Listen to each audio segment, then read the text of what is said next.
Atlanta, Georgia. He died April 4th, 1968 in Memphis, Tennessee. Martin Luther King's life.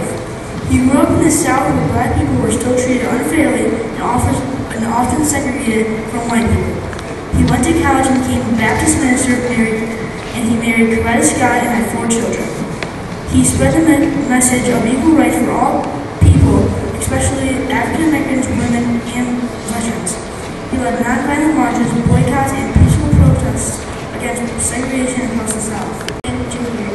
He's a leader in the civil rights movement during the 1950s and 1960s.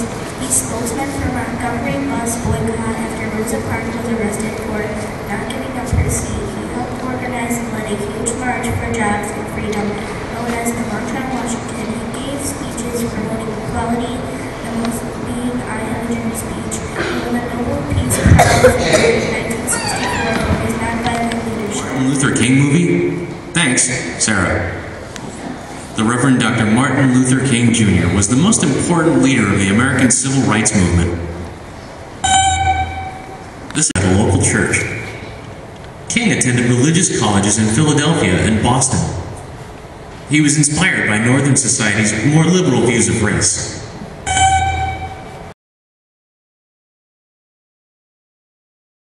Dr. Martin Luther King Jr.'s famous I Have a Dream speech.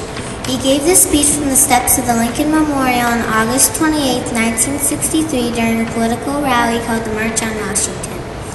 That day, Dr. King led more than 200,000 black and white Americans in a peaceful march promoting freedom and equality for all people.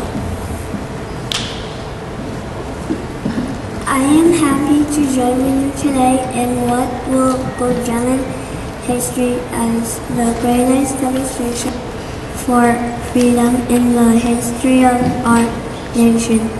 Now is the time to make justice a reality for all God's children. It would be fatal for the nation to overlook the urgency of the moment. I say to you today, my friends, even though I face the difficulties of today and tomorrow, I still have a dream. It's a dream deeply rooted in the American dream. I have a dream that one day this nation will rise up and live out the true meaning of its creed. We hold these truths to be self-evident that all men are created equal. I have a dream that one day on the red hills of Georgia, sons of former slaves and sons of former slave owners will be able to sit down together at the table of brotherhood. I have a dream that one day of the state of Mississippi, a state sweltering with the heat of injustice, sweltering with the heat of oppression, will be transformed into an oasis of freedom and justice.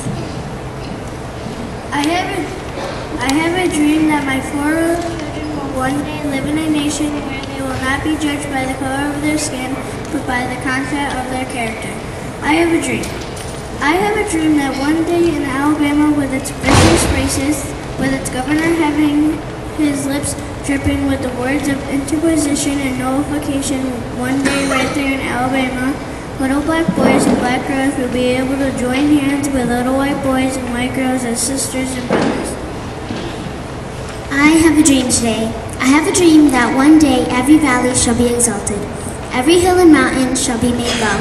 The rough places will be made plain, and the crooked places will be made straight. And the glory of the Lord shall be revealed, and all the flesh shall see it together. This is our hope. When we allow freedom to reign, when we let it ring, from every city and every hamlet, from every state and every city, we will be able to speed up that day when all of God's children, black men and white men, Jews and Gentiles, Protestants and Catholics, will be able to join hands and sing in the words of the old Negro spiritual, free at last, great God Almighty, we are free at last.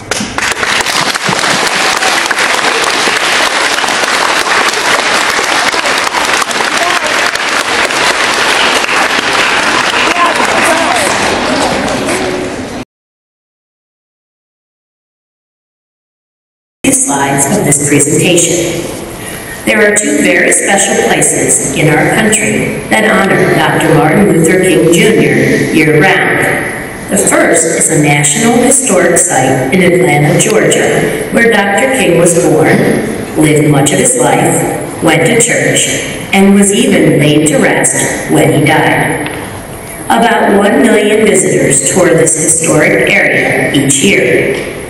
In the Visitor Center, you can go inside and see displays and learn more information about Dr. King. You can even take a tour of his childhood home, pictured here.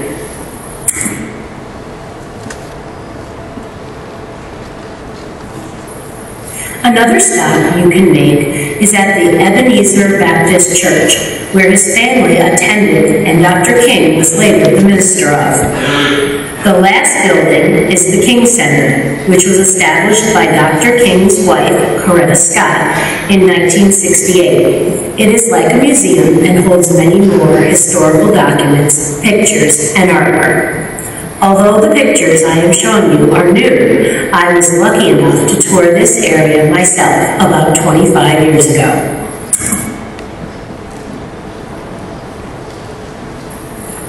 The beautiful outdoor area behind these buildings are like a park. There are fountains, gardens, and monuments to look at. One of the most special parts is the burial tomb where both Dr. King and his wife were laid to rest after they died. An eternal flame burns by the grave in remembrance of Dr. King and all that he did for our country.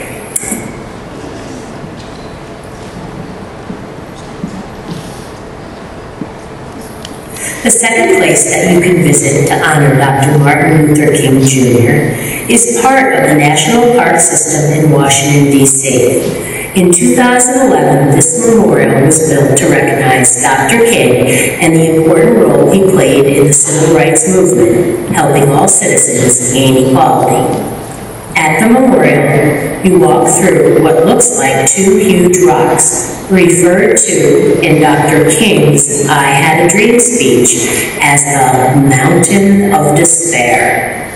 When you reach the open space on the other side, you see a 30-foot statue of Dr. Martin Luther King Jr. carved out of stone.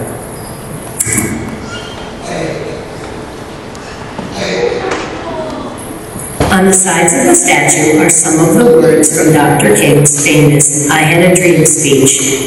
Surrounding the memorial, you will find a wall featuring other quotes from Dr. King.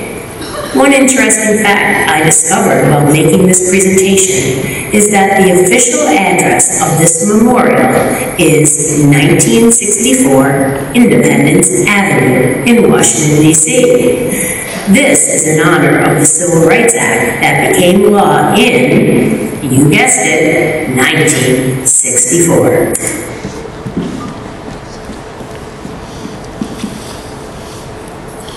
Just down the road is this plaque that marks where Dr. King gave his I Have a Dream speech. In 2000, President Clinton signed into law an act to have this plaque placed on the steps of the Lincoln Memorial. It was unveiled in August 2003 so that visitors could remember this important event in history.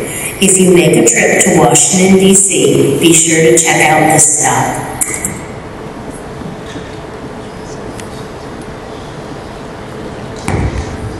Last video we're going to show you is something most of you should have heard. It is a song video, a music video. Turn our thoughts today to Martin Luther King and recognize that there are ties between us, all men and women living on the earth, ties of hope and love, of sister and brotherhood.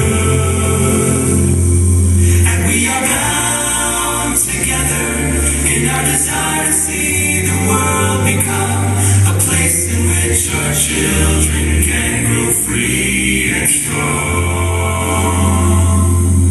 We are bound together by the task that stands before us and the road that lies ahead. We are bound, we are bound. There's a feeling like clenching of a fist.